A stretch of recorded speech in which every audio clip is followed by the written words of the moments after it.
बच्चों, आज हम पूरक पुस्तक विधान भाग 2 के पार्ट 1 सिल्वर वेडिंग, जो मनोहर श्याम जोशी द्वारा रचित कहानी है, उसका अध्ययन करेंगे।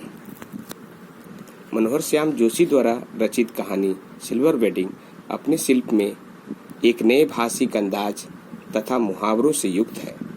उपन्यास क्याप के लिए साहित्य अकादमी पुरस्कार से सम्मानित मनोहर श्याम जोशी की लंबी कहानी सिल्वर वेडिंग में स्पष्ट किया गया है कि आधुनिकता की ओर बढ़ता हमारा समाज एक और नई उपलब्धियों को समेटे हुए है, तो दूसरी ओर मनुष्य को मनुष्य बनाए रखने वाले मूल्य नहीं कहीं घिसते चले जा रहे हैं। इस बात को भी उजागर करने वाले हैं।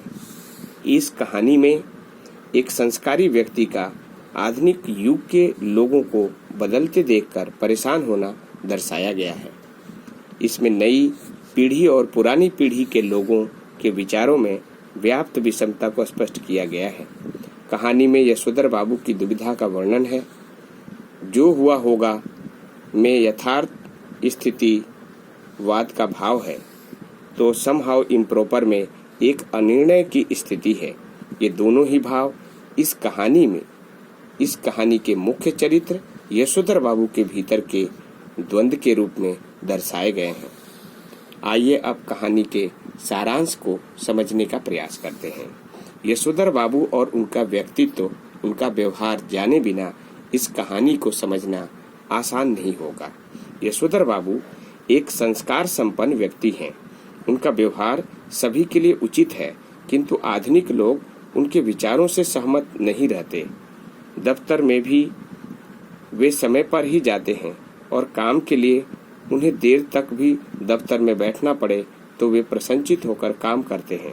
असिस्टेंट ग्रेड में आए एक नए लड़के चड्ढा ने यशोधर बाबू से बदतमीजी से बात की, फिर भी बाबूजी ने उसकी धृष्टता को अनदेखा कर दिया। यशोधर बाबू ने शादी की 25वीं सालगिरह पर दफ्तर के सभी कर्मचारियों को चाय पिलाई। इसी क्रम में यशोधर बाबू और किशन दा के व्यवहार और आपसी संबंध के बारे में जानने का प्रयास करते हैं। यशोधर बाबू के जीवन में किशन दा का महत्व गुरु जैसा था, क्योंकि जब यशोधर बाबू जी गांव से दिल्ली आए थे, तब किशन दा ने ही उन्हें अपने यहाँ पहले तो मेस का रसोइया बनाया, फिर अपने ही दफ्तर में सरकारी नौकरी दिलाई और जीवन के हर कठिन समय में किशन दा सदैव यशोधर बाबू के साथ बने रहे। किशन दा ने विवाह नहीं किया था।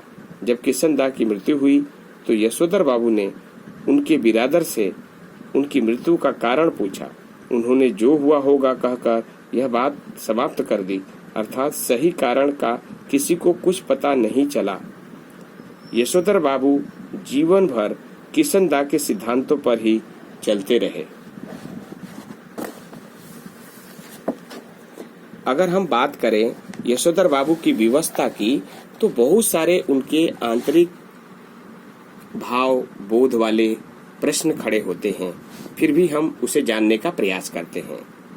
यशोधर बाबू को आधुनिक लोगों के विचार बिल्कुल भी अच्छे नहीं लगते थे और लोग उनके विचारों को सुनकर मानना नहीं चाहते थे। जब यशोधर बाबू को कोई भी बात गलत लगती तो वे समहाउ इम्प्रॉपर कहकर चुप लगा जाते हैं। समहाउ इम्प्रॉपर का अर्थ है कुछ न कुछ गलत होना। इस भावबोध के साथ अगर हम बात करें तो इस कहानी में यशोधर बाबू और उनका परिवार और यशोधर बाबू की सिल्वर वेडिंग अपने आप में बहुत सारी कहानी जो आज के आधुनिक युवा वर्ग पर सटीक बैठती है, को अपने आप में समेटे हुए है, जिसको हम अगले वीडियो में जानने का प्रयास करेंगे। धन्यवाद।